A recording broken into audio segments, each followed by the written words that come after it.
There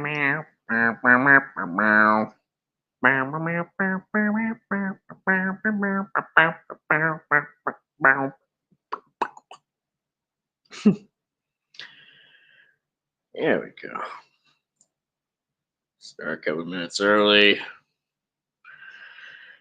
Wait for people to come in. Do a couple of quick things here. Yeah, there we go.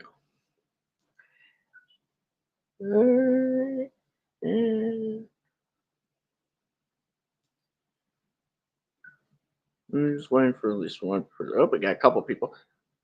All right. Welcome, everyone, to Sea Monster Live, number 19. So, judging by the title, it seems to be pretty obvious what we'll be covering for this stream. A little film called Transformers Uno. Yeah, there we go. Definitely wanted to cover this one, or at least I was interested enough in covering it, for sure, because the movie itself was, worth potentially doing some kind of stream on. Yeah. So yeah, I'm kind of branching out, covering Transformers now. Not necessarily in like an essay video form, but at least in Sea Monster Live form. Yeah. And just kind of for people to come up. StreamYard link was sent to the Discord, so whoever wants to join, is part of the Imperium Discord. Go right on. Up, we got a first guest coming up here. Hello, Kaiju Kuru. Hello. Yeah. How you doing? I am doing really good. So nice. Figured I mentioned I can't be on for too long because we pushed this back by an hour.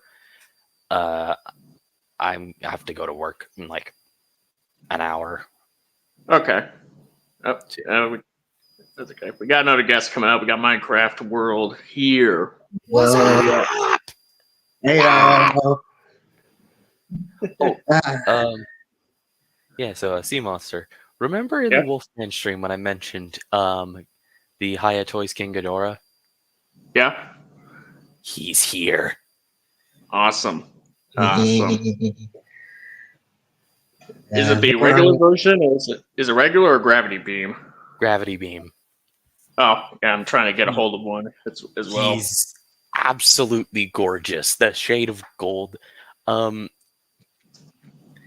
tails were, they were a challenge. I want to eventually get him try to work a wing walking pose without chipping the paint, because I think I noticed, and I don't know if this was from me or something else, but there's like on some of the very small scales, I noticed the gold was like off, but I genuinely can't see it from where I'm at right now. You have to like eye fuck the toy in order to find it.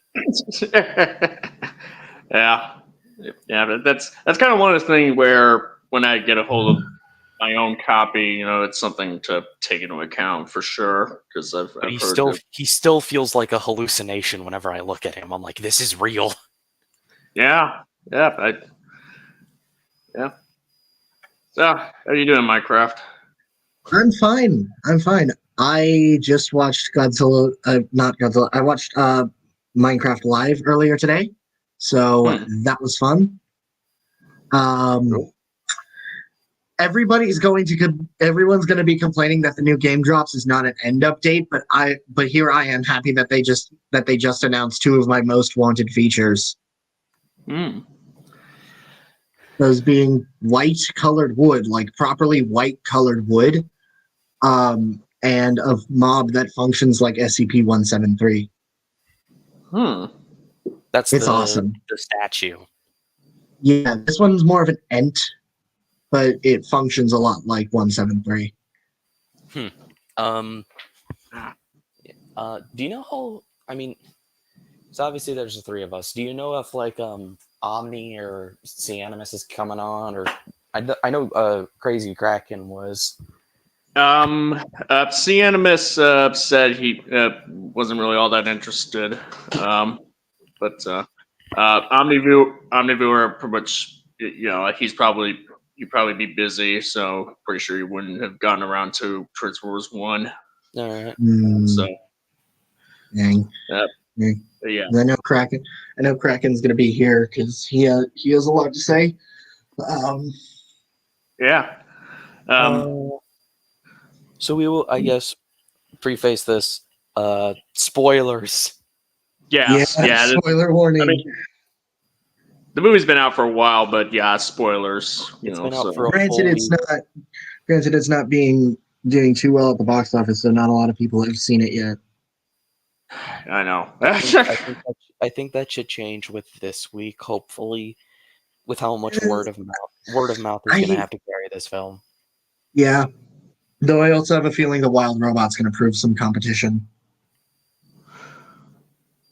Maybe. I would say, if Transformers 1 has any sort of chance of picking up, it would have to be this week because the following weekend it's going to be Joker Folie deux, and I have a feeling Joker 2 is definitely gonna. Oh, Joker 2 is going to tear up the box office apart. Yeah. Transformers 1 is pretty much not going to have a chance again after this weekend, to pick up if it hasn't already. I have absolutely no interest in seeing Joker 2. I haven't even seen the first one. I pretty much really like Joker 2. Not Joker 2, Joker, the first one. I definitely think it's a great one, so I'm interested in seeing the sequel. But yeah. And I liked the first Joker. I'm down to see where this goes next. Yeah. I really hope that this movie does well and they don't just leave it. Because Hasbro is very much about the money. And I'm just like, I don't want them to just be like, well, that didn't perform well. We're not going any further. Yeah. I'm more interested in seeing a follow-up to Transformers 1 than whatever they kind of have going on with that G.I. Joe Transformers crossover that Rise of the Beast sort of teased.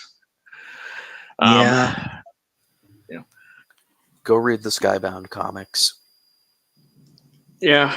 I mean, it doesn't come from someone who liked Rise of the Beast. I mean, I pretty much, to varying degrees, like all the live action movies. Pretty much. Obviously, some more than others. I mean, Bumblebee is still the best live action one. But as someone who liked Rise of the Beast, I really did not care for that little stinger at the end of that movie. It was like, God, really? But I mean, I guess I want to just get right into talking about Transformers 1 here, because Country Crew, you did say that you had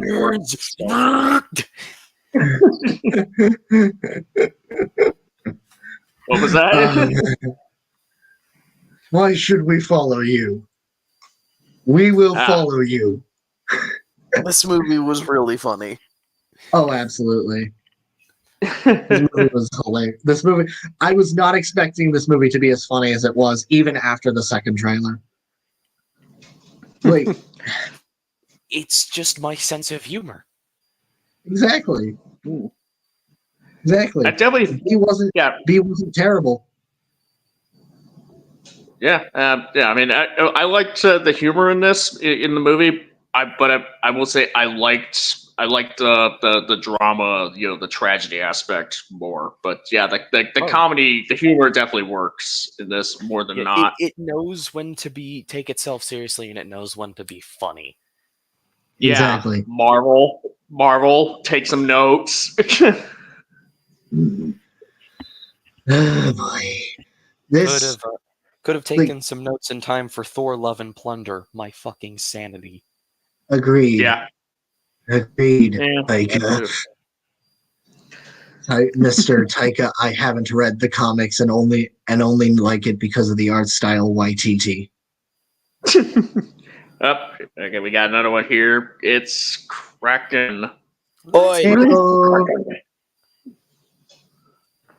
sup? Ew. Yeah. I just got off work. Nice. Yeah. Oh boy. Yeah. The comedy in this movie, this was not what I was expecting. What do you? No. Okay, so every single person who's watching this stream, what I want you to do, after we're done, we've all logged off. You go and see this movie. I don't care if you've seen it again. I don't care if you've seen it already. Go watch it again. I do think y'all should watch it because like it's I- just that good. It's just Yeah. that good. I rewatched it yesterday. My first viewing was on IMAX, and it was the best decision I ever made. Oh. Goodness gracious, that was incredible. Yeah, I saw this movie in IMAX pretty much. I've only seen it the one time, but I saw it in IMAX, and yeah, it is something to behold. I watched it in a D-box setting with like the seats that are like vibrate and stuff, but they didn't turn on for the movie. But they turned on for the Sonic 3 trailer that played before it. Oof. Oof. Antonio. Yeah, we're doing good. We haven't gotten too far into the discussion, Antonio, but yeah. Yeah. Also, I'm gonna say this just to make this sure, is probably I the was. best. Hmm? What? I was talking to Antonio. My Just bad. to make No, sure. you're good, you're good. What? Yeah. Hey, you go. You go. It's okay. I'm gonna say this. This probably is the best movie, Transformers movie, where we actually get good personalities and a good story. They got Optimus Prime right. They understood his character. You know, okay. For me, it's like, yeah, this is definitely my favorite movie of this year, more than GXK or Ultraman Rising. See, I'm gonna say this right now. Why do you think we're saying this movie is so good? Guess what? It's because it's been written so good. Yeah. But yeah, yet when it's- we yeah, have bad movies that come out, you know, like, yeah, no, I get it. It's enjoyable, but it's like, you can't say it's good, buddy. Yeah, I mean, I could say I like GXK, definitely think it's a fun movie, but do not ask me to say to defend that movie's writing because No, I'm never gonna defend it. Yeah, no. Okay, we're getting sidetracked. Yeah. Yeah. Let me just say this. sorry. Industrial Light and Magic has been on an absolute roll this year with their animated movies. First Ultraman Rising, now this. Industrial Light and Magic is a very fitting name because there is some goddamn witchcraft going on. Oh, no. Exactly. No. Nah, rebuke that. yeah, ILM did a phenomenal job with this movie. But yeah, like it's crazy to get that the writing is like as pretty solid as it is because one of the writers for it is like a guy named like Eric Pearson. I can't recall who the other two are, but Eric Pearson, he's done quite a bit of stuff. Some of it is like uncredited like rewrites for various MCU projects like Spider-Man: Homecoming, Infinity War, Endgame. But he's also he was definitely a credited writer for Thor Ragnarok, but his writing credits also sort of included Black Widow and Godzilla versus Kong, which we could definitely debate the merits of Godzilla versus Kong in terms of that movie's writing. Probably not, but We're not gonna do it today Yeah. because we're not gonna spend 2 hours talking about that movie. but Yeah, yeah, and it's Animus is not here, and I would like to see him rant about it. yeah.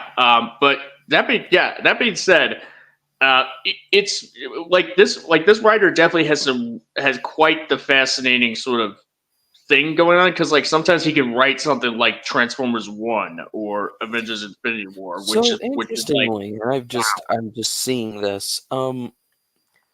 Yes, like Eric Pearson seems like the main writer, but then like there's like 4 other ones, and they've all worked on like the same stuff. Like they mention Ant-Man and the Wasp and No Exit. oh yeah, So yeah. I mean, like, you sorry, go. go ahead. Yeah, well, the thing is, like, some of this guy's rewrite sort of credits. They're kind of uncredited. So, but apparently, he also even did some rewrite credits, not just for Ant-Man 1, but which definitely the best Ant-Man movie. But for somebody also did worked on some uncredited rewrites for Quantum Mania, which oh my god. So it's Don't what I'm saying is like it seems pretty hit or miss in terms of like how this guy's writing holds up. Thankfully, this was a hit. I don't think yeah, it's hit very or miss. I much. think it's they're given time. They're given the opportunity to make it work. Yeah, True. no, I'm gonna say Yeah. this about this film. Like everything that happens in this film, it all makes sense and it lines up so perfectly well. Yeah. With You know what? This is gonna be funny, but like the trailer, I don't know why I had this thought, but hear me out. I thought he was going to appear because it kind of for me made it seem this way, but no. But but obviously there was one character I was right about. I was expecting a sort of Unicron type thing going on. Hmm. Like, let me explain. very happy they If didn't y'all do remember that. Transformers Prime the show, if y'all remember that show where Megatron got controlled by Unicron, Yeah. I was kind of expecting something like that, but no, this works better. Vic, What's up? Vic, Hey. ayo. the '98 Defender. That's right. So I just heard you talking smack about GXK. That Ah. was not me. That was My not bad. me. That was not me. Smack about Just- what? Just to make sure, Vic, have you seen Transformers 1 yet? Oh yeah, I watched it actually on my birthday for the preview night on the 14th. Oh, nice. Ooh. Cool. Yeah. For me, Yeah. the biggest thing for me with this movie is just it was so pretty. Oh, This dude, the was- color in this, dude, the color choice was so good. something I When they really got- appreciated was when they first got to the surface and they had that whole vaporwave aesthetic going on. Agree. Watching That was an that, interesting that- take on I genuinely Cybertron. I 'cause that's genuinely felt something like new. I was gonna start. I genuinely felt like I was gonna start sobbing when I saw that. The animation for the surface specifically is absolutely incredible. Real. As you said, Kaijukuru, there is some serious witchcraft going on. No. Ugh. Yeah. But Yeah. also, in terms of direction, this is the same guy who directed Toy Story 4, and he also worked on Inside Out and Up. So I don't think he directed Up, but he worked on both of those. What So is with people who work on like these mediocre films from the big studios, but the second they work on something smaller, it's like they Yeah, just because like that's the thing about Transformers 1 is that from what I read about and looked at, this was more of a test. Like this film was a test. It wasn't like they were confident. In fact, actually, they weren't. I don't even know if they were confident at all because their test screenings were so early, and they kept doing it because they were. From what I looked at, they were they were worried that this film wasn't going to turn out good. Well, I boy. mean, if it's the same, I mean, if the test screenings were for the same movie that we got this, high quality writing for, maybe they should have just been a bit more confident because, like, Well, no, man, that's the the thing though, story. is that when they were doing the test screenings, it was the exact same thing of what just came out now. But but these test screenings were like, from what I looked at, they were like 5 months or 6 months so early. I think, yeah. Wow. I really should go watch this movie again before it leaves theaters. For me, yeah, what I really loved was just, it genuinely hurts watching Orion's and D16's relationship just deteriorate over the course of the film. Like, it hurts. For real. Yeah, No, It was and heartbroken, bro. I actually felt it, bro. I think what allowed that to work best, like the writing was great, the direction was fantastic, but I think what was the big linchpin, as Antonio mentioned or alluded to, voice acting. This Yeah. cast was near perfect. Everyone Dude, for there. real. Chris's performance, and I forgot the name. I forgot his name, but he's Brian in the Monster Brian Brian Hunter Tyree Tyler stuff. Henry. Yeah. Brian Tyree He's Henry. The I actor can who think, played Next day. Megatron, bro, the acting in these characters was just that good. You could actually feel like this was a real reaction. Yeah, like Brian Tyree Henry really just really conveys like just it's sort of like the emotional turmoil that Megatron goes through, and then the switch happens, and he becomes Megatron. Bro, Full when on. he got mad and found out that Sentinel betrayed everybody, the like, voice acting in those scenes was that good. When he screamed, "No, I want to kill him," bro, that was perfect voice acting right there. Like, it was that, it just felt so real. that Also, was it's given like this chance to echo and just sit there before he just starts ranting, and it's like you can just tell it's like just by looking at him, because he kept pacing and pacing, and like that's actually a real thing people do, and it's like that is such good little detail. Like, and I love how Alpha Trion doesn't say anything because he low key agrees. no, He's for like, real. Remember that one shot where he slowly turned his head and looked at D and be like, "Yeah." Yeah. So there was, And though, even there was a slight bit of undercurrent of concern. He agreed with him, and he absolutely understands why D16 is acting this way. But I couldn't help but feel like he's also somewhat concerned for him. Yeah, I felt that too. Like, this felt really irrational. yeah, because D was really yelling about it, like way more than Orion. Because even though Orion was mad, he wasn't like making those type of threats, and that's like, and I feel like that's why, and I feel like that's why, why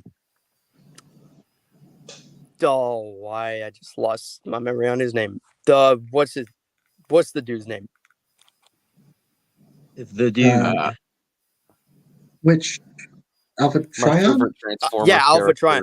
Yeah, my favorite Transformers character, the dude. Yeah, no, I keep forgetting his name. No, Alpha Trion. But I feel like he kept talking more to Orion more, because it's like I feel like he could definitely sense Orion was worthy. Mm-hmm. I don't know. That's one the vibe I was of getting. my favorite parts. Speaking to that, is when D16 first uses his cannon, and you can feel like the maniacal turn in his voice, and like he almost has like a Joker laugh to him. I love that part.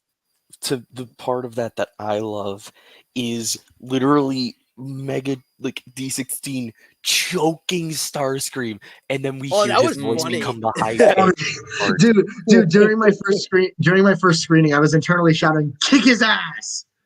as Megatron was just beating the shit out of Starscream. Bro, I'm so happy they did that, because first of all, if you're gonna put Starscream and Megatron both together in a film, have Megatron beat him up. And dude, that hunt him into the ground, for God's sake.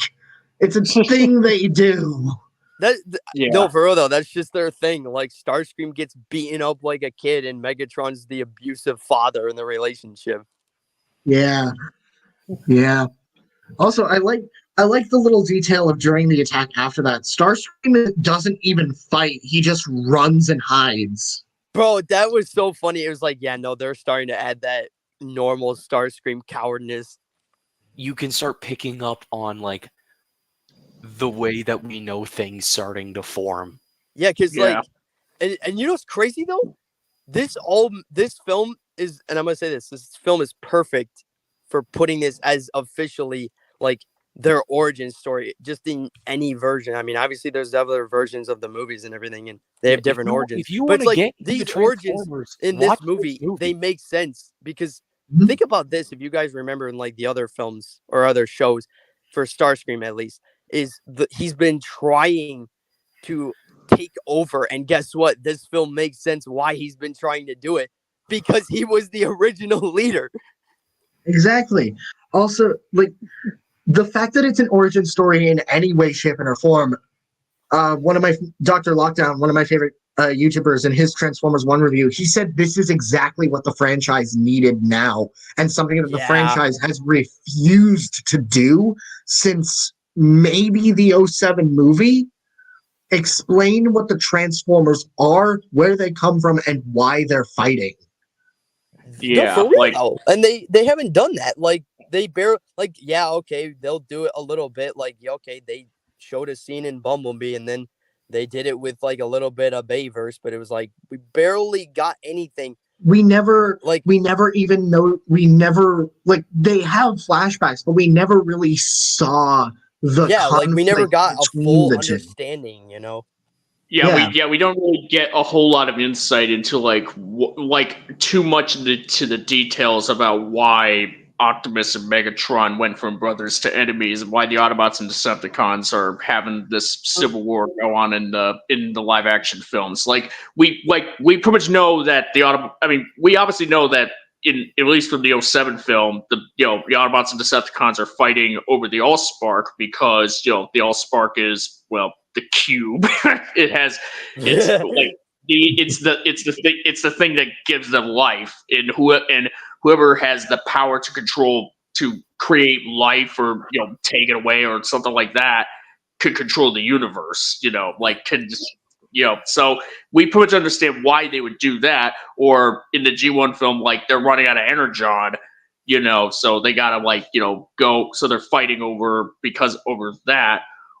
But yeah, we don't really get into like the specifics in terms of it, too much in the specifics of like how the thing, like what kind of like sort of where, like, how did the world of Cybertron kind of get to where you have like this civil war take place, and having in this movie pretty much giving us that a very valid reason for Orion Pax to become Optimus Prime, to try to lead the Autobots so that they could get Cybertron into like a much better future, while D16 becomes Megatron and leads the Decepticons to kind of for the same goal, but with a lot more, with a much more ruthless sort of tact sort of thing.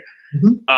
It's really understandable why they would both, even though they're on the same page of freeing Cybertron once and for all from the Quintessons, after Sentinel Prime just kind of essentially just sold his soul to them. But yeah, they obviously their ideologies in terms of how to achieve freeing Cybertron from the Quintessons, or whatever may happen going forward, couldn't possibly be any more different. Like, the Autobots are going for like a more sort of like altruistic, sort of tact, while the Decepticons, they're going in a much more, in a way of like, we're going full on, just like no prisoners or anything like that. Where is the Yeah. cube, Starscream? Starscream, give me the fucking cube. Give me the cube. I need it.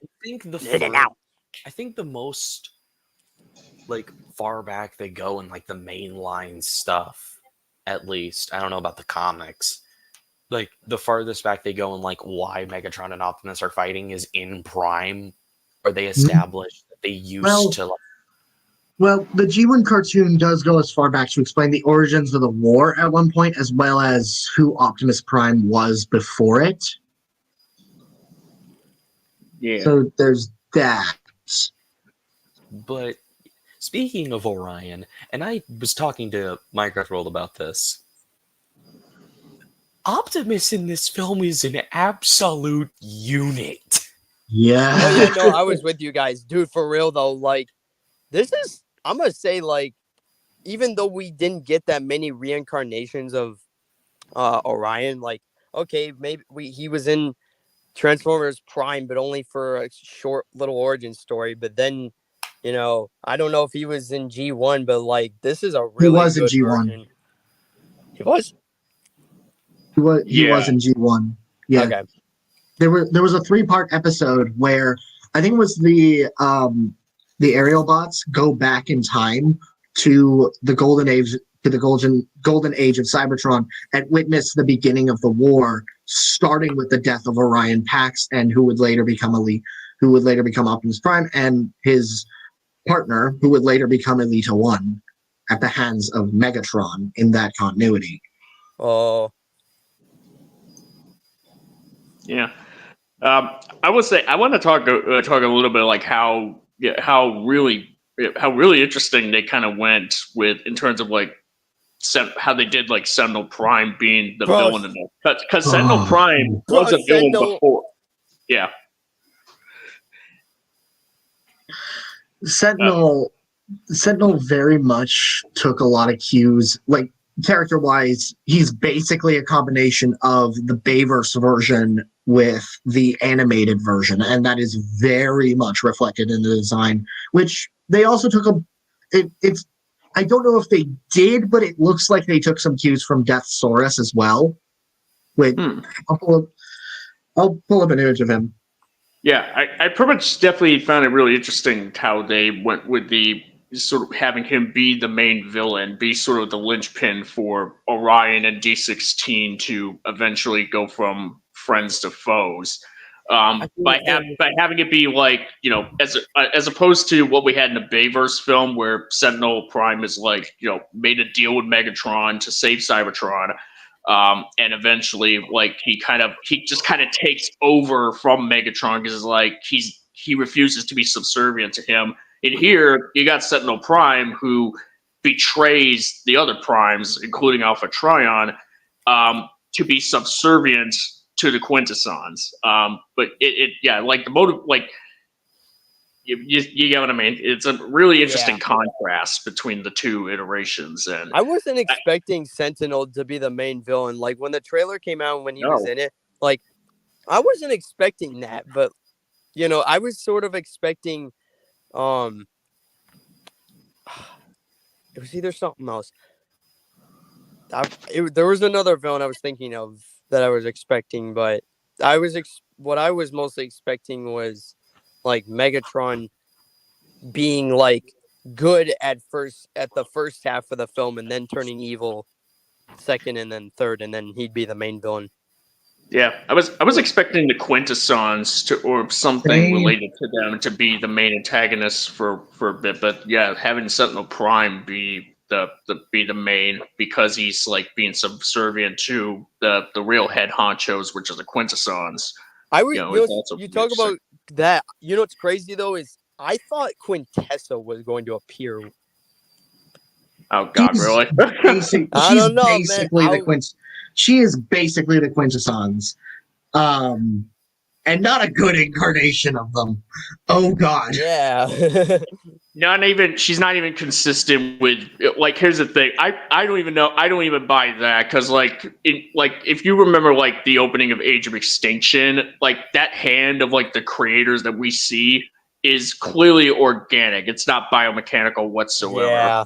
And Quintessa, the world building and then the last night movies to be consistent. And then the last night, like we see Quintessa, she's clearly robotic. And even like one of the knights is like she's the great deceiver. So for all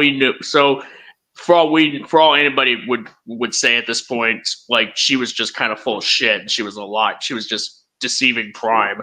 Like she's not actually the creator. She's just kind of like pulling his leg just so that she could use him to become Nemesis Prime. Yeah, like as far like we could say like I would say that whole creator sort of plot point in Age of Extinction is a dead plot point, but then It's again, horrible so is because every other plot point in the Bayformers films now.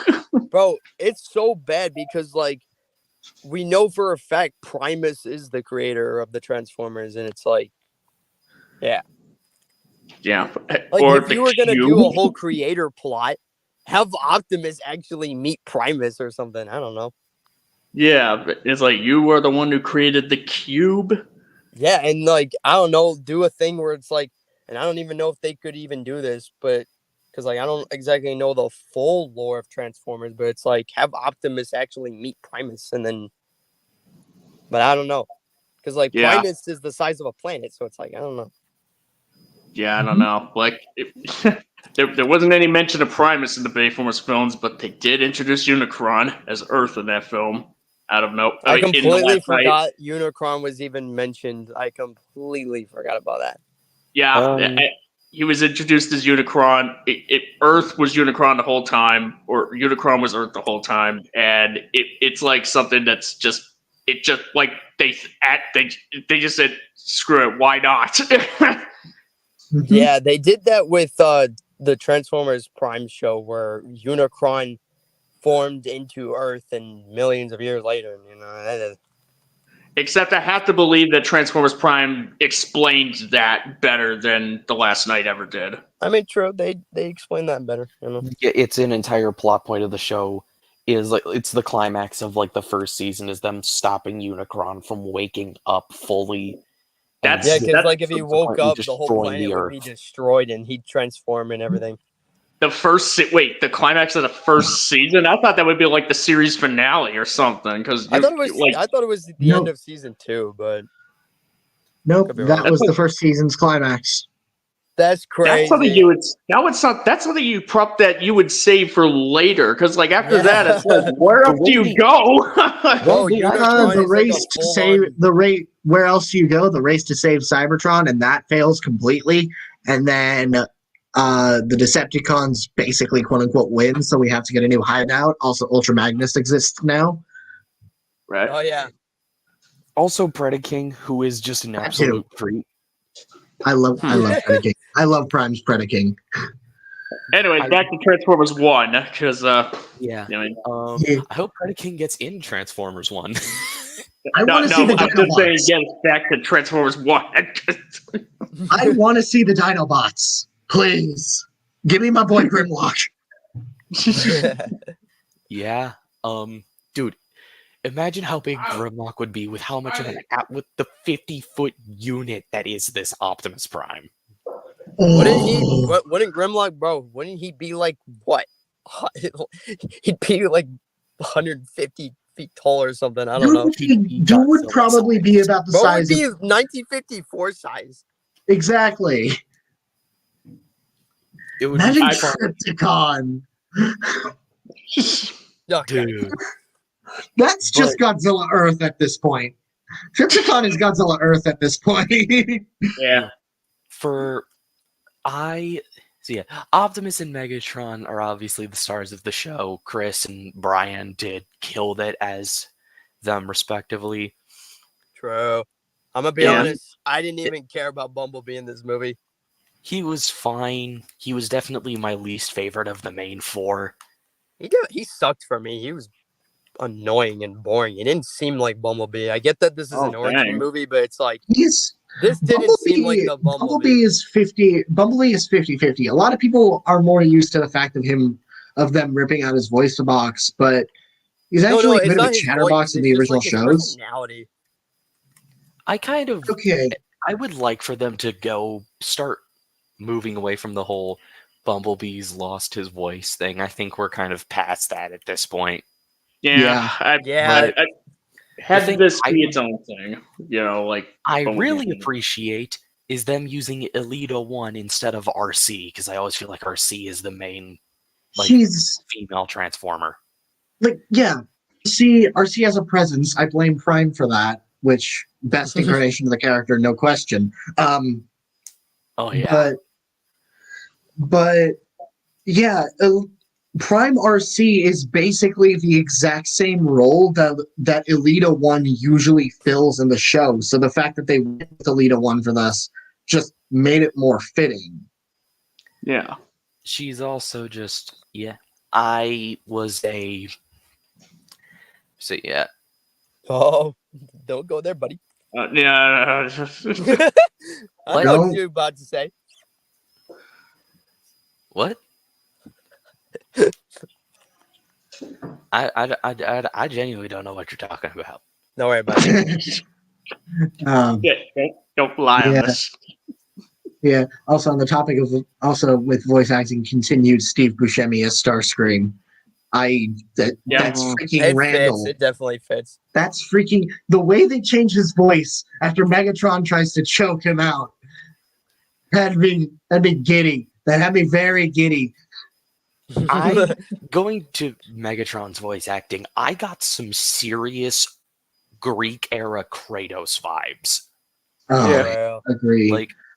Let me just say, like, I like when D16 pretty much like becomes Megatron and he's like getting like the high guard, who would end up becoming the Decepticons to like rise up pretty much, and when he's like fully becoming Megatron, it's or just pretty much that whole section.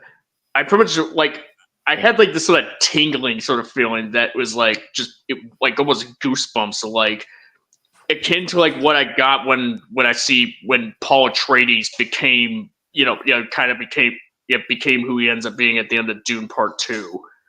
I'm going there, Black and Rudy, if you're watching this. This made me think of that. I can listen, see y'all. that. I gotta head out for a bit, but I might join back if I can. So, just letting you know. All right. See you All around. right, see ya. Yeah. Yeah, I can see where you're going for with that.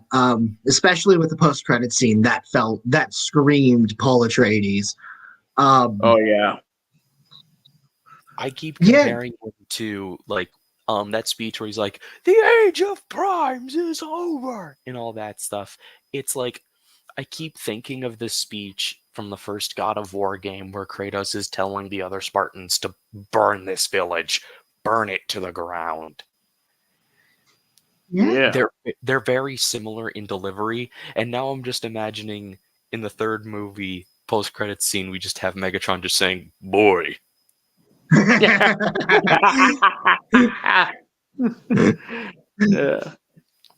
Yeah.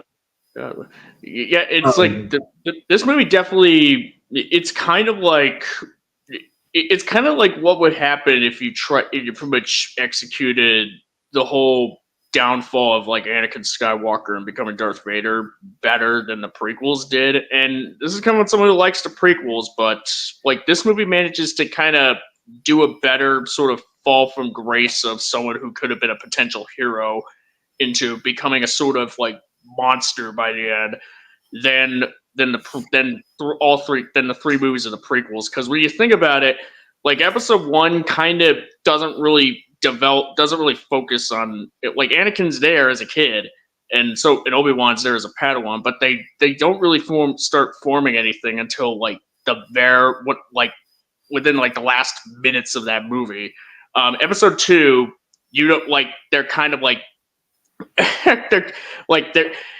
they're together for a little bit at the beginning, but you could tell that they're just but it's kind of like it's kind of like a really bizarre, we don't really see enough of them being friends in that movie whatsoever. So it was up to like Revenge of the Sith to kind of try to pick up the slack, even though there was like kind of too much slack. Like in order to be like, you would have to be able to really fully buy a friendship, between two characters as a friendship like that, that's almost like a brotherhood of sorts, in order for that sort of, downfall to be all the more effective. Like if they didn't nail the first half, if Transformers 1 wasn't able to pull off the first half and make you to believe that Orion Pax and D16 are pretty much some of the best of their friends, pretty much. Then the second half it just would not work. And thankfully I they think it did just a great comes down job. to the film needed to land its first half, and it did, with like the way that the characters are written and the delivery. Yeah, and then the second half hits harder, pretty much. Yeah. That's why you get the sense these two have known each other for years. And then the film ends with the flashback of them first meeting, and it's just The movie knows that the audience knows where this is going, so it has to make you care about where it's going. Yeah, And or the relationship between Xavier and Magneto, in X-Men First Class. Like, we know that there are two heroes essentially starting out are eventually going to become mortal enemies by the end. Or at some point, what can we do to make it to use the time as efficiently as possible to get that to pretty much get the gravitas that such a story could get across. Mm-hmm. And this movie absolutely nails it, even with it being surprisingly short for how much stuff they cram in it. That's an hour and 40 minutes, and yet that's an hour and 40 minutes, and yet it feels worth it. Yeah, it feels like you have so much happen in that. I was really surprised by that runtime, because judging from the trailer and what I thought the story was going to be, I felt that it was going to be like a lot crammed into such a short time, but the pacing and the storyline is really good. They could really go a number of different places with these movies. If they don't want to keep with the naming scheme, Transformers 2, obviously the start of the war. And I would say get the Quintessons more and more involved, get them fully involved in like the third one, and I don't know, end with them going to Earth or something. Yeah, the second one would definitely have to be like the Autobots and Decepticons, like maybe trading blows with each other, for a bit, but mostly focusing on the Quintessons. And then the third one is straight up the civil war between those two. Or I mean, I don't know. I guess we'd have to see how that would go, which solely depends on how well this movie does by the end. Which I gotta go use the bathroom real quick. Okay. Yeah. How do you guys feel about how the movie's performing? Concerned, especially since, as C Monster said, Joker 2 is coming up. Wild Robot has just released, and that one's had a lot of hype building up to it. So, yeah, It is even out in like other countries as well. So yeah, there's that too. Yeah, it's got like Transformers 1 has this weekend and like the following and like the next few days to really like pick up steam, because otherwise Joker 2 is just gonna it's Joker gonna, 2 like is Joker gonna, 2. Yeah. Joker 2 is just gonna level the box office. Did you guys see that tweet? Basically asking if the Transformers franchise is like suffering from fatigue or just not like financially viable.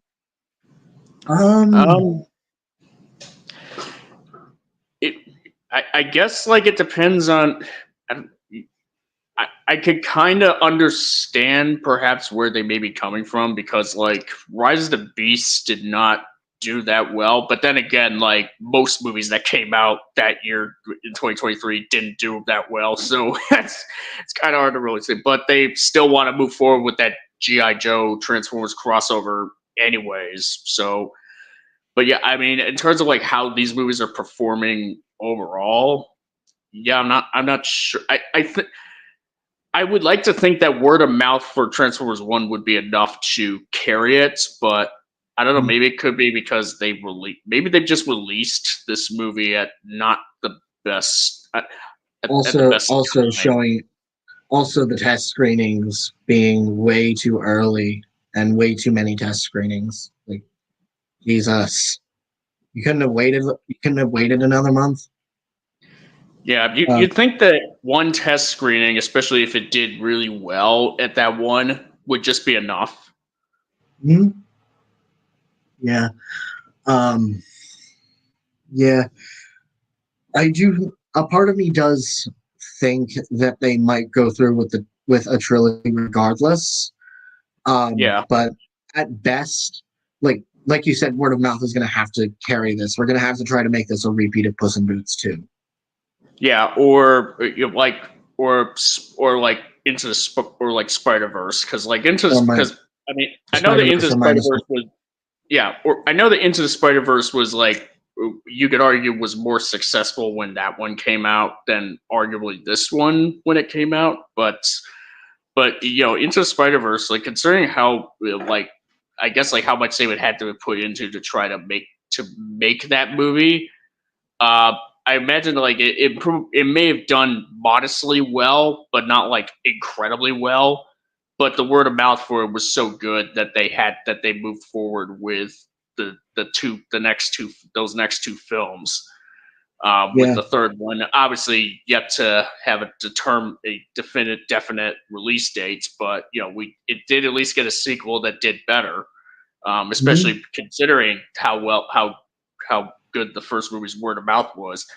I think that maybe Hasbro and Paramount, like unless they are strictly looking at the dollars, there is definitely a possibility that they could do a sequel to this if the word of mouth is if people who went and see it like, yo guys, this film is like really good, you should support this, and and or at least like when the sequel comes out, y'all need to support it.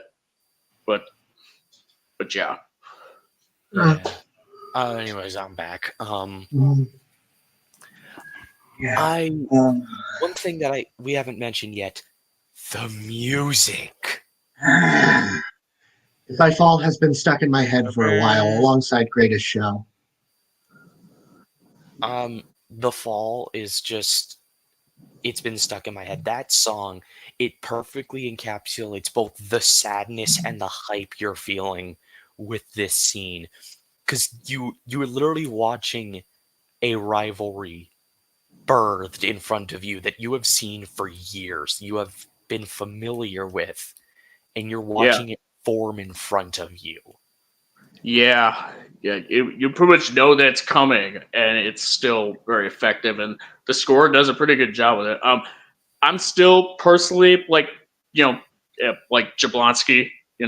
Personally, I mean, his his work is still I still prefer. But yeah, I mean, Brian Tyler still did a good job with This look, okay.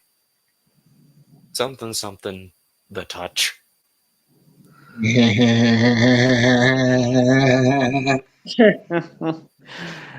We need that song in these movies. We need to show children the peak. We need to introduce them to 80s music. I mean, that song was just, it was so perfect. I'm just imagining that they put that in the third movie and just fucking have Optimus and Megatron fighting the quintessence to that song. Yeah, I think children would be. I'd totally be fine with just telling children. Transformers One's the peak. They would die from peak fiction. You have no touch. You have no touch, and you have no power. That was clever. The second I heard that, I was like, nah. They know that song is like relevant, and also Didn't you say they referenced it in one of the comics? yeah, in the Skybound comics, at one point, Optimus is literally one-man armying like Devastator and several other Decepticons. And at one of the panels, he's charging in, and the background spells out, "You know the song." Seriously, read the Skybound comics. They get Optimus as right in those comics as they do in this movie. And yet Yeah. still make him like a force to be reckoned with, because they like a whole thing with the comics, with the Skybound comics, was the Decepticons are literally helpless without Megatron because Optimus is just that strong. Are we into are we into the third half yet? Joey- we're gonna keep that bit going.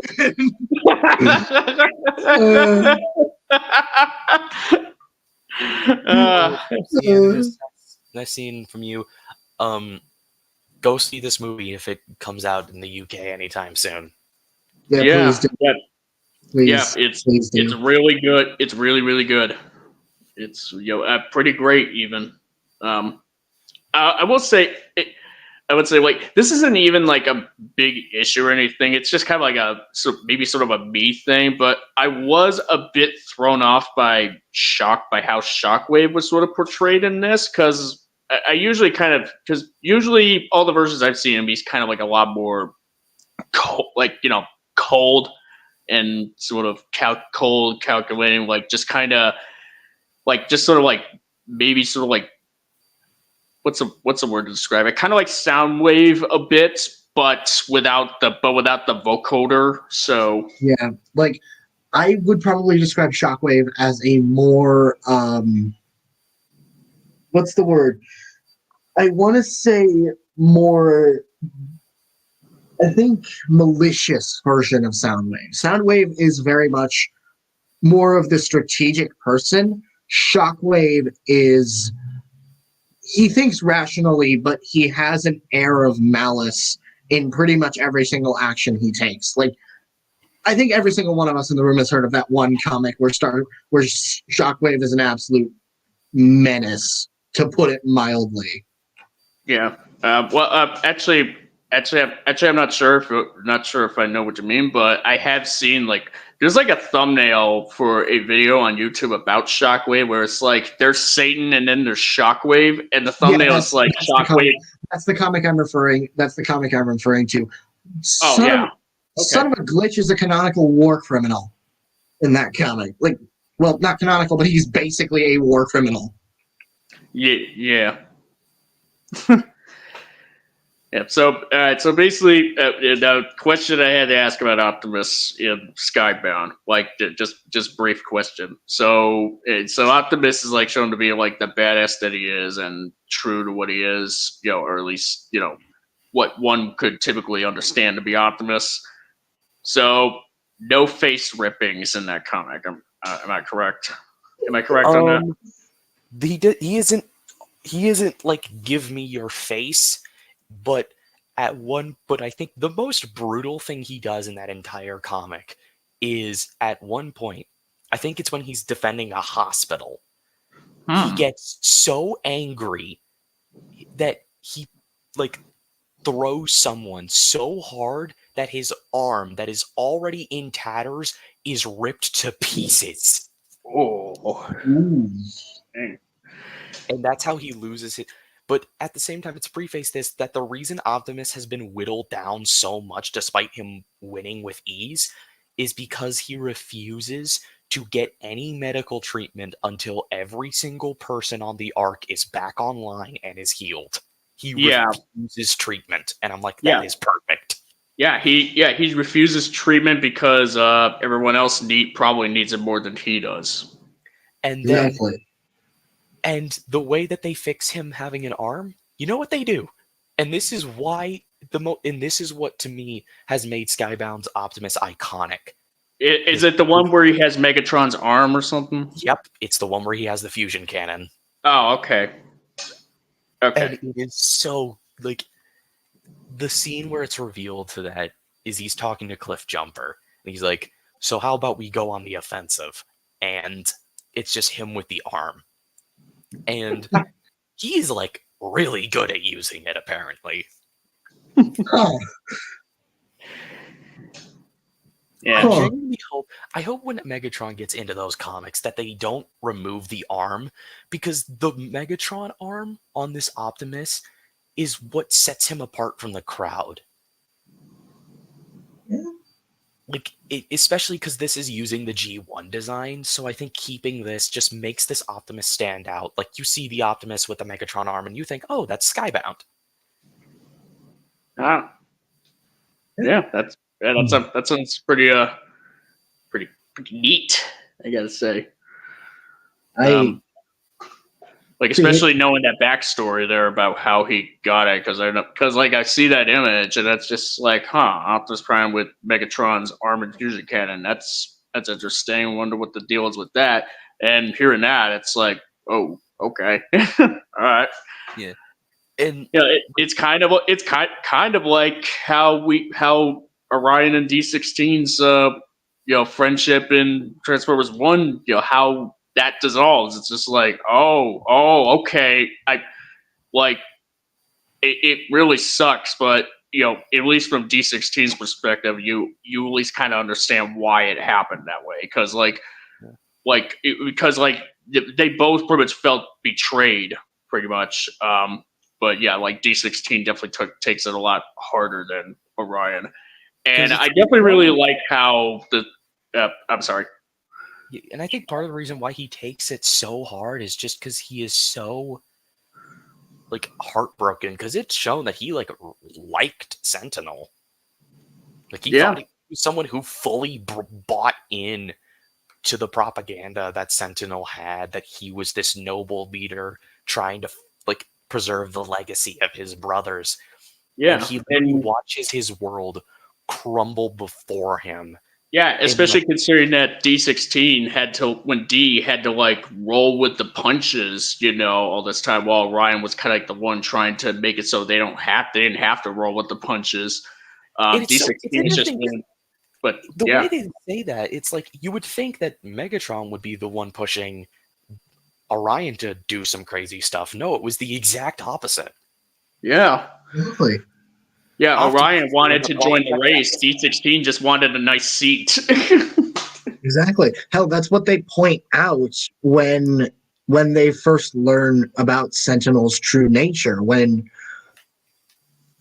he says basically, if you hadn't brought me up here, I would have been totally fine. If you hadn't broken protocol, we wouldn't be in this mess. And then and they have that argument, and it ultimately leads to the "No, I want to kill him" line. It's the fact that it's pointed out, the fact that their characterizations are pointed out that naturally leads into the argument, and then leads to us understanding exactly what D16 is going through. The reactions to the "No, I want to kill him" line on Twitter are perfect. Like everyone is talking about how genuinely stressed out every single audience member was getting during that scene. My jaw never fell faster before that scene. Yeah, it's like it's going to happen, but but then it happens, and you're still like, "Holy shit!" Yeah, this is happening. Yeah.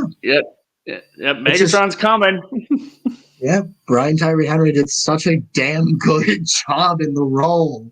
I know, right? I want to see him fully go full megalomaniac with Megatron, because I've been watching a lot of his stuff. GVK and GXK, he's in that. He's been in TF1. But he played Jeff in the Spider-Verse movies. Miles' dad. He's also, I think, Have you guys watched the Bullet Train? Yep, I was about to mention that. He's Bullet Train. Bullet Train. He's a great actor, and he can do emotion. Amazing.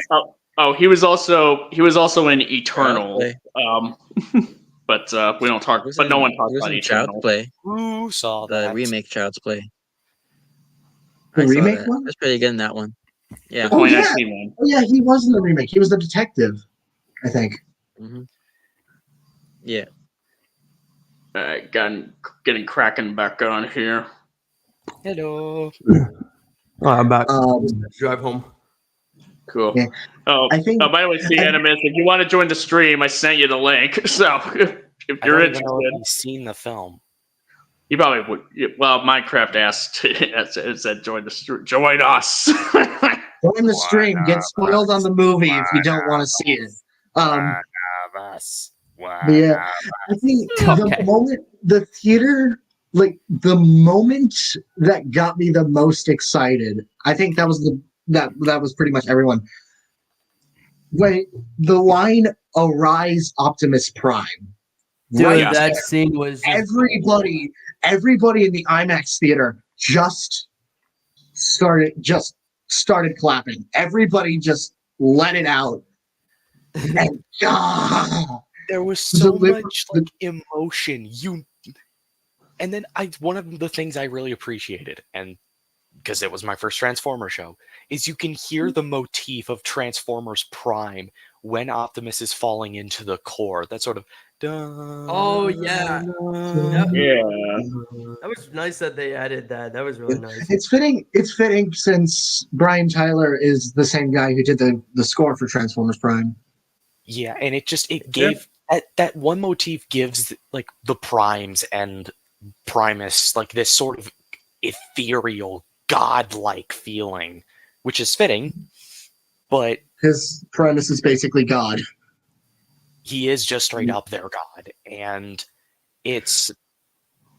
then just as you hear those two lines, "I am Megatron," and then "Arise, Optimus Prime." I Yeah. was the only one clapping in my theater. It was just me and my friends in my theater. I was watching the scene, and my friends just looked at me as they see as we were watching D6 Megatron rip Sentinel in half. Oh, Dude yeah. took a I few was. notes from Kong, and Dude took a few notes from Kong. I was like, oh my god. It was so Sentinel killing Alpha Trion. Holy shit! This Oh movie was my- not holding back on its brutality. I'm shocked that this thing is PG. Like especially I'm like you could surprised. see Sentinel's like robotic innards. Like Not they're only just that, but the way Alpha Trion Yeah. died, that's like almost rated R the way he died. That was Yeah, but they can get away with it vicious. because they're robots. It's the same reason Kong was able to do the The like thing with the rip warp in bomb. the yeah. Since like it was the same reason Kong was able to do that much stuff to Mechagodzilla because it's implied violence. True. Since it's just a Robots. robot essentially. You're Yeah. allowed to be Feels- a lot more gory. Yeah, it feels kind of fitting that Megatron being voiced by Brian Tyree Henry did that to Sentinel, and Kong did the same thing to the Warp Dog. yeah. Dude had his notebook out on set. Bro was watching Kong's Mortal Kombat finishers. The whole scene where they become, essentially the character, the legacies that they obviously end up embodying. It really is it pretty much is a bit like they were both sort of like phoenixes in a sense, where Orion had to pretty much died in order to become, Optimus, like actually, like literally die, pretty much, like he, like basically essentially gray, no robot pulse whatsoever after he got his arm blown off and got dropped into the core of Cybertron. He was fully dead when he fell into the core. Like there was no life in him. Yeah, and he had to be and it took the Matrix of leadership to bring him back as Optimus Prime. Meanwhile, you got D16, who doesn't literally die, but in terms of like, it's more like his soul sort of dies. He died from the inside, and he became Megatron. And and obviously the Phoenix, what Phoenixes do, they die and they're born again, essentially, as as a new incarnation of themselves. And that's kind of what goes on with Orion and D16 in this. They die, one in a literal sense, the other in a more spiritual sense, and the other or a metaphorical sense, and then they're reborn as something else entirely. Yeah. that looks like them, but they're not exactly. They clearly One more- changed. One other thing, the designs. I Yeah. loved this Megatron design. Like, it's young, but it's very clearly still Megatron. Even like one thing that Dr. Lockdown pointed out in his review, the pre-Cog Orion Pax and D16, they both look shoveled and basically almost incomplete. That was I guarantee that was intentional. Yeah, Agreed. well, yeah, with them not having being cogless. Cogless Yeah, the cogless version. You could see the parts that were supposed to transform, but they're very much the design is very much incomplete, and they feel incomplete. They're disheveled, they're dirty because miners, but they're also they have the very clear chest opening, like something is missing. And when we learn they don't have T-Cogs, there we go. That's kind of the case with every single like supporting character that was a minor. Like they all don't feel complete because of the giant hole in their chest. Yeah. Also the size, And then- also the difference in size. Yeah, no, it's Yeah. like you just because they haven't been around anyone else before getting their cogs, so you don't see how different they are. But then you watch Optimus literally sock Darkwing in the face, and then we only get like a glimpse of him walking through the like this area, this room, and he is like double the size of everyone else there. Well, he's not even Optimus at that point. He's still Orion. He's got a cog. And he's even bigger when he gets to I'm pretty sure this is the biggest Optimus we've ever gotten. I think in the live action, I think in the movies, yes. In the movies, yes. I don't know about the shows. But yeah, this is among the biggest. Absolutely. He's Again, 50 feet. absolute Jesus. 50 feet. Yeah, and then speaking of like Megatron's design, did you see how it was revealed with like the I think the trading cards that like D16's like head shape is similar to Megatronus with like the helmet shape and stuff. Yeah. I really like how Megatronus's head is where the insignia comes from. Yeah, and Yeah. it makes it. Yeah. D16s are like, Megatronus is the best prime. He's the goat. Yeah. And Like and the he back had- of it's really interesting how behind like it's really interesting how like after Sentinel kind of pretty much betrayed and killed the primes, including Megatronus. D16 has like this sort of moment where it's just like, damn, that's my hero, and he just died. He's dead right there. Little Really? does he know that that's the least of reasons why he would want to kill Sentinel. Pretty much, that's like at the lower tier of It the also- list. Like the it also Megatronus sort of thing is like, it's kind of like an insignia. Maybe like the Decepticon logo is sort of like an insignia to kind of honor Megatronus in a way.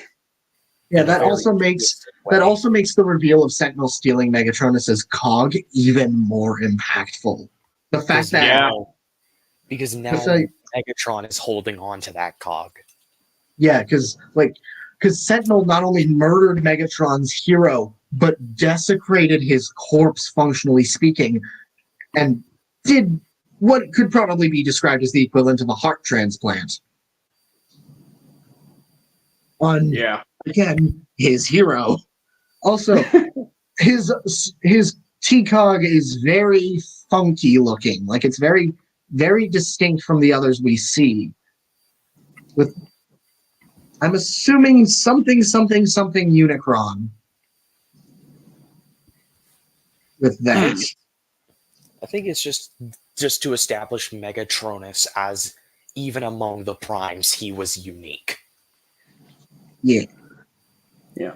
And, yeah, but still, like there was something very clearly different about Megatronus's T-Cog. Whether or not that influenced personality or something, but and then Sentinel desecrated a corpse. And not just any corpse, but the one that Megatron D16 idealized, which is yet another tick list on why Sentinel should be dead. And Yeah. another thing, and just to compound more stuff, why this movie is amazing. I love the fights. The fights in this film are like just every action scene, from the race to the battle in Iacon, Yeah. is. I love how they actually make the vehicle modes of these guys feel relevant. Like, Yeah. there Very is the central fact in fights. Optimus rips a guy, like Orion rips a guy in half via his transformation. By transforming, he rips a guy in half with his legs. It is so. I have never seen a Transformers property do anything this well with choreography.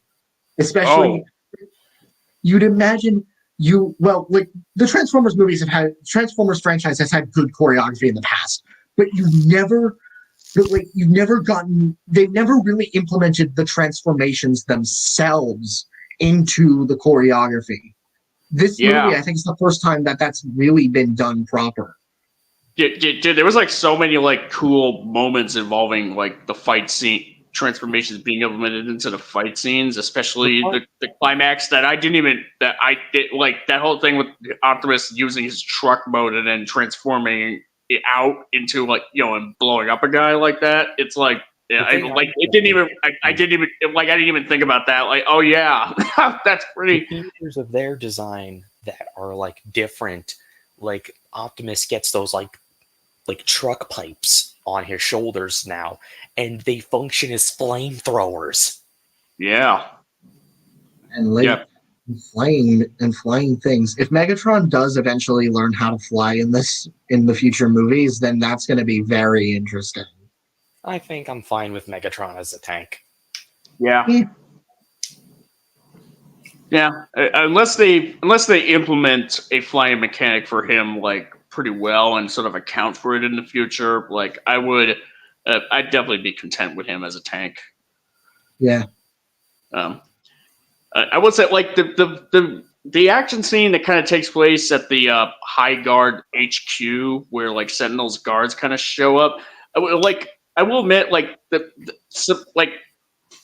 I could deal with, I could have the Sentinels sort of like troops kind of seem to sort of blend it a little bit with the High Guard, considering they have like sort of like a seeker sort of look. So maybe they probably like, so design wise they could it's still a cool, good set piece pretty much, but I think in that particular instance, like the designs between like the Seekers or the High Guard and Sentinels, like jet troops, you know, they kind of look a bit too similar at a certain point, but even then, it's not that big.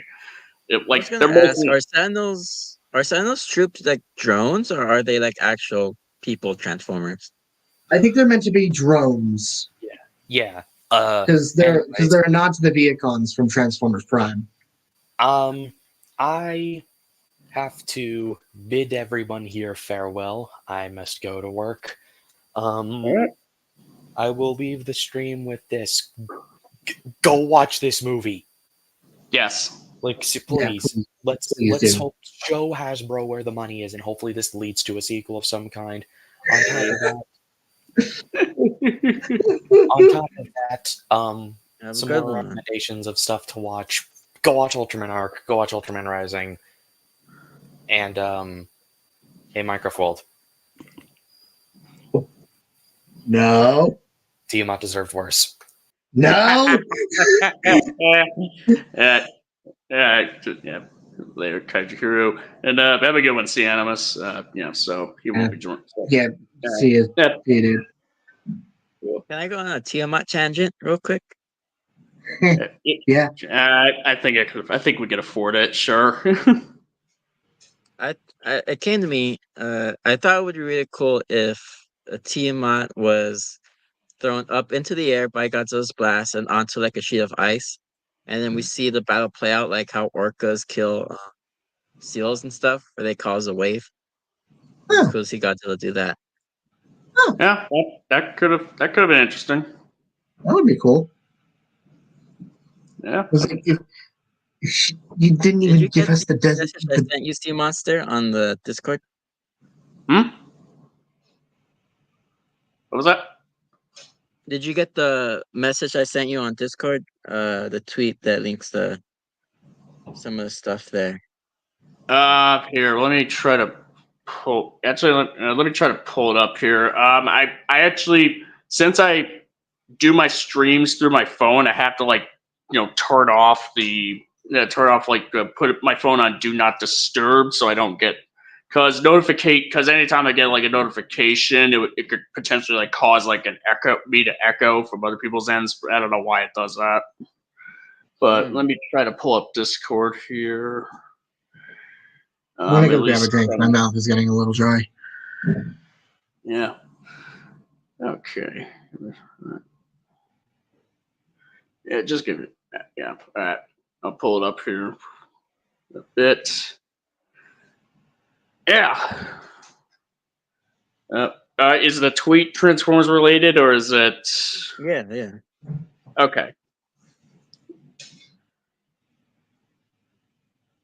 Yeah. So I mean, I don't know. I know, sort of. Yeah, a little. Still, it's not Transformers related, but have you kind of been hearing stuff about Diddy? Oh yeah. Yeah, so maybe you as a 98 defender maybe sort of vindicated or in a sense because for defending Zilla's merits as a Godzilla because he tried to kill Diddy in the music video. It's like that's like that's like no. He And I see tried the to meme warn up us. there. It's like he was a hero. We just didn't realize it. Like he's Yeah. J. Jonah Jameson in Spider-Man 2. Where it's like Spider-Man was a hero. I just couldn't see it. Yeah. Yeah. Ah, Well, we'll just move. But anyways, let's move on from that. Yeah. Zilla Slayer of Ditties.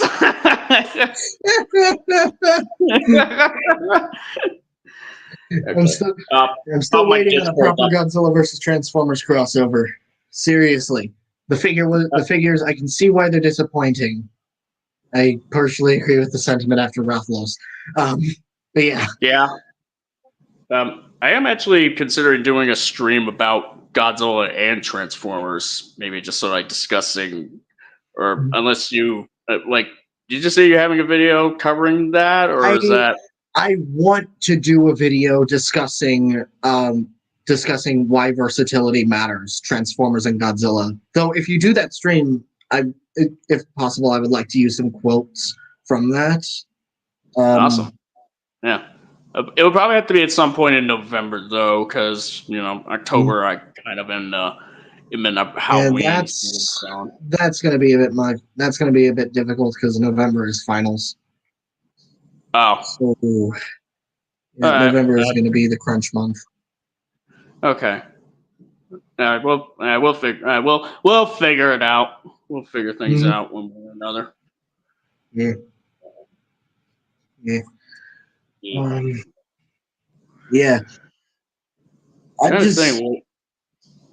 I'm just wondering where they're gonna go from here. Like what? Because we have the Decepticons, we have the Quintessons, and there are so many other things that they could go for in the future. Yeah. Yeah, I mean, there's potential out there for a trilogy worth for them to kind of explore or kind of feature in a unique way, like they did with this movie. So, like a lot of elements. What are you talking about, guys? We already have the sequels. It's called the Bayverse, guys. I will send you to Jesus. Transformers 1 has nothing to do with the Bayformers films. Much like how the Bumblebee and Rise of the Beast, much like how the Bumblebee Rise of the Beast universe doesn't really has nothing to do with Bayformers aside from maybe a couple design cues, but even then they're just like it's not even like it really doesn't make that much of a meaningful difference because like I mean Unicron, the way it was portrayed in Rise of the Beasts alone, like that cannot coexist with what the Last Night established. I'm sorry, there's no way you can possibly make that work. You are not justifying this. You are absolutely not justifying this. If it was if it was something else, then maybe. Yeah. It's like the only way you could justify it is if you were trying to pull some multiverse stuff, and God, God help us if they ever tried to do that. Not that multiverse stories can't be done. It's just that there's just been so many bad takes on the multiverse, like sort of like interpretations of it, bad stories that have been done with it. That's just just the mere idea of a multiverse themed story is just kind of poison to me unless it's done as well as something like Everything Everywhere All at Once or Spider-Verse. But even then, you'd have to sell it to me really well, like those movies did. Yeah, I wouldn't mind a multiverse crossover story. Hell, did you see what Studio Trigger put out? No, I haven't. Okay, I've been hearing about it. I will send it to you.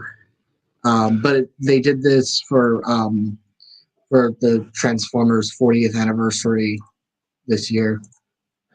Oh, I have heard of it. I just haven't personally watched it, so I just haven't gotten onto it. Okay, I'll just DM it to you anyways. Yeah, they put everybody in there, practically everybody. It's beautiful. Why can't us Godzilla fans have this? Oh wait, we've had this several times over. I still want another one.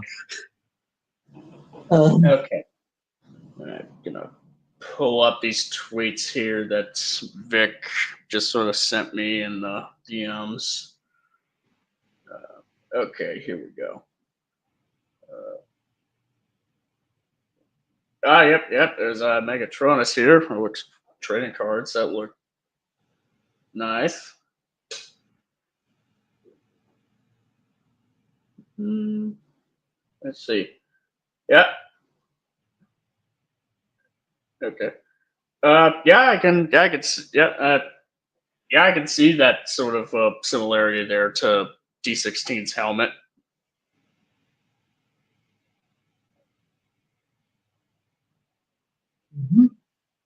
Yeah. It's yeah. I think we're starting to run out of talking points because there's a lot to say. There's a lot to say, but a part of me was just hoping more people would come on to talk about it. Yeah, but the people who did come on, that's pretty much enough, or at least it's at least worth discussing it in some capacity. But as far as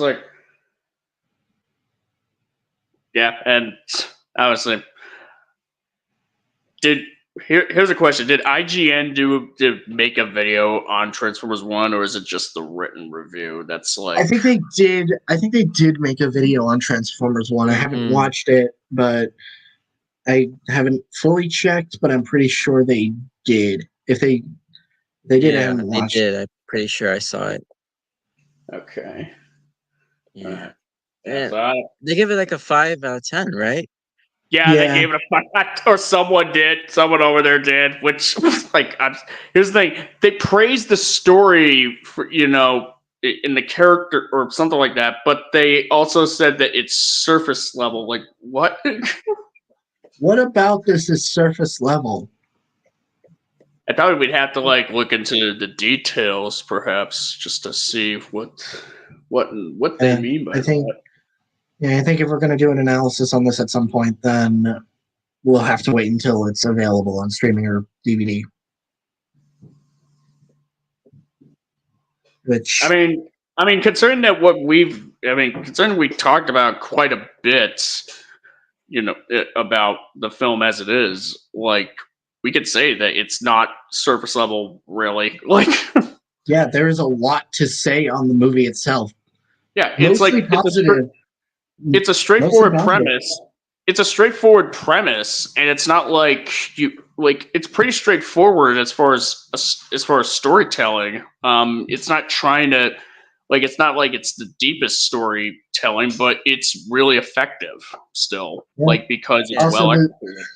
also this movie in a way made me resent the whole kids don't deserve good movies thing, especially considering just how well crafted and well put together this is, and yet Yeah. an actually stupidly mature movie. Like, this is like, it is violent, it is brutal, and it deals with a lot of mature topics. Yeah, I mean, like, Yeah. it pretty much it doesn't it pretty much expects it pretty much expects its audience, kids or adults, to be able to understand what's happening, without needing them to like hold their hand all that much. I mean, like that whole thing of of D16, like, trying to kill Sentinel only to shoot Orion, and then he tries to save him and is like, why did you do that? And then he just Mhm. and then without any words, he just like starts to fully succumb to his rage. And then the first thing he says when we see him with the fully red eyes, he's like, I'm done saving you. And considering that we understand their story up to this point, and what we've seen of their story up to this point, it's really that makes that line like very impactful. And there's also in the scene when after that big fight between the two, like when Optimus like says you're banished from Icon, like, I mean, on the one hand, I will say I don't condone piracy of any sorts, but having some of these clips from the theater on YouTube, it like does kind of like you can't help but sort of like be able to sort of like pull that as like reference to like some of the details of like how like certain character beats that they have going on.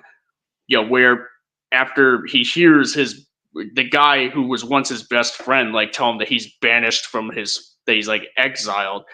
There's like a moment where his red eyes they dim a bit, like in shock, and then he just like goes right back to fully vibrant red. Where it's just like no, you're not my bro anymore. Yeah, and then there was and then you get and then he Optimus is all like, it didn't have to end this way. And then Megatron no longer refers to him as Orion at all. He's like, this isn't over, Prime. That exactly right there. the, Yeah, the visual storytelling with D16's eyes in general, like, they start off as a bright, vibrant yellow, almost green, and then after Sentinel's betrayal is revealed, they turn to an orange, especially with the orange being most prominent when he says, "No, I want to kill him," and after he takes control of the High Guard. yeah, And then it's starting to redden when he gets back to Iacon, and it goes full blank red, like bright red, when he says, "I'm done saving you." yeah. When the guy who was like who was like a brother to him was trying to stop him from killing the guy who did the lies in the first place. Yeah, Um, and even then, there's a similar storytelling with Orion Pax's eyes. His eyes are a bit more blank. Like, they're not like pure white, but they're like dim. They're very dim. And then as the film goes on, especially during the speech with the miners and when he comes back as Optimus Prime, they get brighter. They start to Yeah. shine a lot more. And it it's visual storytelling. It's Yeah. so Yeah, it's like visual storytelling, and if they when they do include dialogue, it's it's like at very good. It's like at pretty much like really at the right moments, and it's like with like the right amount with the right kind of dialogue that gets across the. It's like Hanging on Monsters a little bit. It doesn't go too doesn't over explain itself. Let's just say it doesn't over explain why what the characters are feeling, what they're thinking. It's not like the prequels sort of thing where again, as someone who likes the prequels, especially Revenge of the Sith, we don't need to have like a scene where where we don't need to have like dialogue like Padme just saying, "Anakin, you're breaking my heart." You don't need Orion or Optimus being like, "D, you're breaking my heart. You're going down a path I can't follow." Like, no, all he has to do is just say like, it's like we shouldn't become Sentinel, become like Sentinel. It's like if you go through with this, you'll be no different than Sentinel. Like we should not be going to Sentinel's level to bring him justice. Like we've already beaten him, and he's all like, no, he has to pay. He absolutely has to pay. He basically ruined our lot, ruined everything. Anyways, yeah, let's see where that. Let's see, IMDb. Yeah. Yeah. Let me see. Give me a second. Okay.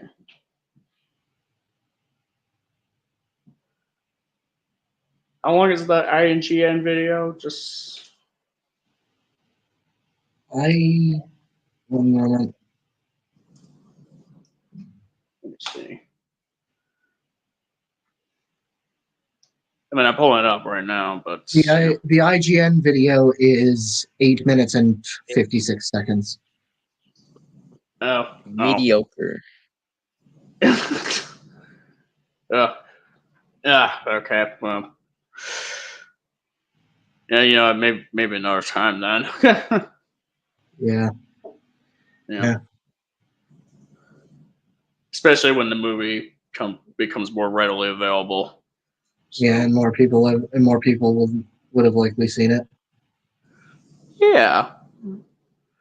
But I will say, I mean, I will be covering like a Transformers related video like at some point. It just won't be on Transformers 1, at least not yet.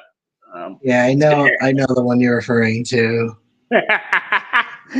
Yeah. Yeah, that's the one. We don't need to that's for chat or whoever maybe watch this to find out in the future. But yeah, I think I guess it's a good place to close it out, maybe. Yeah. Mm-hmm. All right. Yeah. Thank you for coming on, guys. Yes, for any final words or plugs or anything. Well, you can find me on YouTube at Minecraft World 1954, and that's my @ or just Minecraft World, and on Instagram and Kara as Minecraft World 1954. On YouTube, I make kaiju and versus related content leaning towards kaiju, with two major projects upcoming, those being my One Monstrous Moment 770 edition, which is on a topic that I really want to talk, that I'm really excited to talk about, and my Project Nemesis video essay, which I finally have decided what I want to talk about with it, and I'm doing a massive rehaul of the script again. So yeah, and then on Instagram and Kara, I post artworks and concept arts for a Greek mythology inspired kaiju story that I have been working on. So, which I shared on Zim's stream a few months ago, or like last month, roughly. So yeah, go read Project Nemesis. Go watch the Gamera movies. Go watch Ultraman Rising. go watch The Owl House. Go watch Transformers 1, please. It is incredible. And go watch The Wild Robot as well. And yeah, Tiamat deserves better. Take care. Peace. Awesome. All right. And then you can find me on YouTube as Kaijunaut. I do kaiju and kaiju related content, figure unboxings. I'm starting my drawcast where I do live drawings on stream. And then you can find me on Instagram as Vic Monstrous or Vic's Monstrosities, where I post all my commission updates and illustrations as well. And then again, go watch Transformers 1 because it is a really solid movie.